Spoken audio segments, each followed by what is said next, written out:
Zimbabwe has bought two Boeing 777 aircraft and an Embraer from Malaysia. Now, the planes will be leased to a new outfit, Zimbabwe Airways, until the national carrier, Air Zimbabwe, returns to profitability.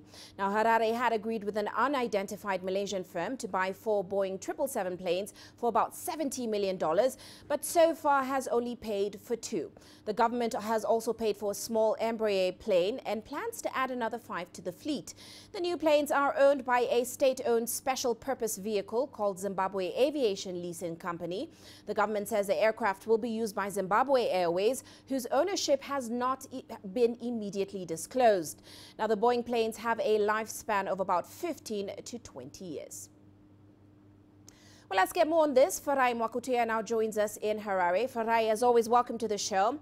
Now, what we do know so far, Farai, is that these new planes are purchased and leased by Zimbabwe Airways, which we know is using taxpayer funds.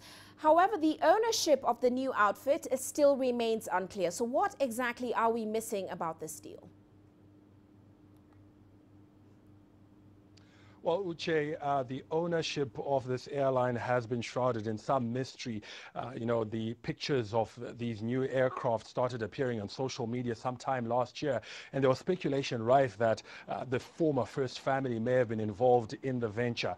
Yesterday, at the receiving ceremony, when the government took delivery of this first 777 jet, the finance minister was very adamant, he was very categorical and very clear that the aircraft belonged to the government of Zimbabwe and are owned by the special purpose vehicle that you've just mentioned. He also said that Zimbabwe Airways is owned, wholly state-owned as well, and that the former first family has no interest whatsoever. So that is the story that the government has given us, and he was also clear that these developments had been kept under wraps purely because of the risk of this project being jeopardized because of sanctions that are on Zimbabwe that have scuttled other transactions and other payments that the country has tried to make. And so that's why there's been this secrecy. So Uche, officially and from the government, their position is that they own Zimbabwe Airways wholly, 100%. Now, Farai, the state does say it will lease the planes until Air Zimbabwe, the national carrier, develops a credible business plan. Last we heard, the airline is still in debt to the tune of about $330 million. So what is the update on its recovery? Well, I think the future looks quite bleak for Air Zimbabwe. Apart from that huge debt that it's saddled with, it doesn't own any aircraft. It effectively owns one operational, functional aircraft. The rest of its planes are grounded, in a state of disrepair. In terms of routes, it applies one major lucrative route, which is Harare-Johannesburg. It also flies to Dar es Salaam, not every day of the week. The rest of its routes are domestic, and most of the time those flights aren't fully booked anyway. So in terms of the future, the minister said yesterday that it's on its knees and it's a bottomless pit.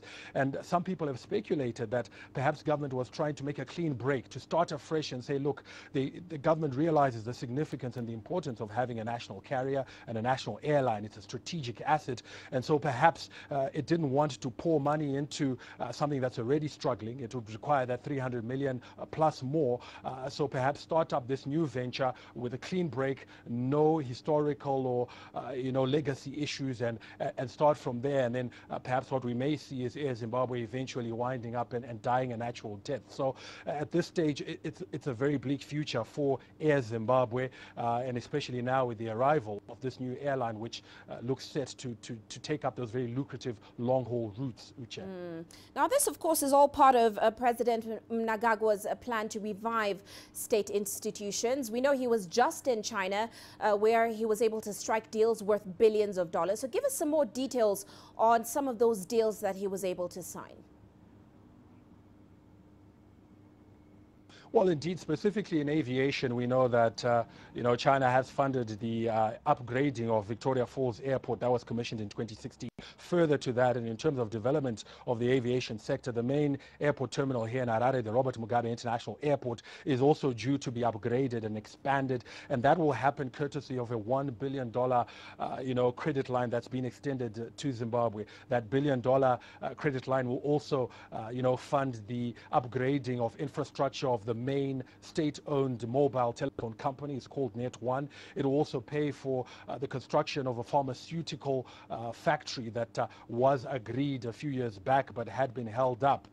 We are also going to see further upgrades to Harare's main water treatment plant. All these projects are things that had initially been talked about, were on the cards, but had been held up because of funding issues. And I think one of the key victories or milestones of President Mnangagwa's visit to China was the fact that he was able to agree with his Chinese counterpart to de-link Zimbabwe's previous debts. What it owes China in the past is still owed, but going forward, a new page, a fresh start has been made. And so some of these projects that had been held up because of failure of Zimbabwe to pay off its debts will now take place because of this new dispensation that has been set up, a new relationship going forward. So clearly Zimbabwe is in line for a number of key infrastructure projects which are likely to change the face of this country, Uche.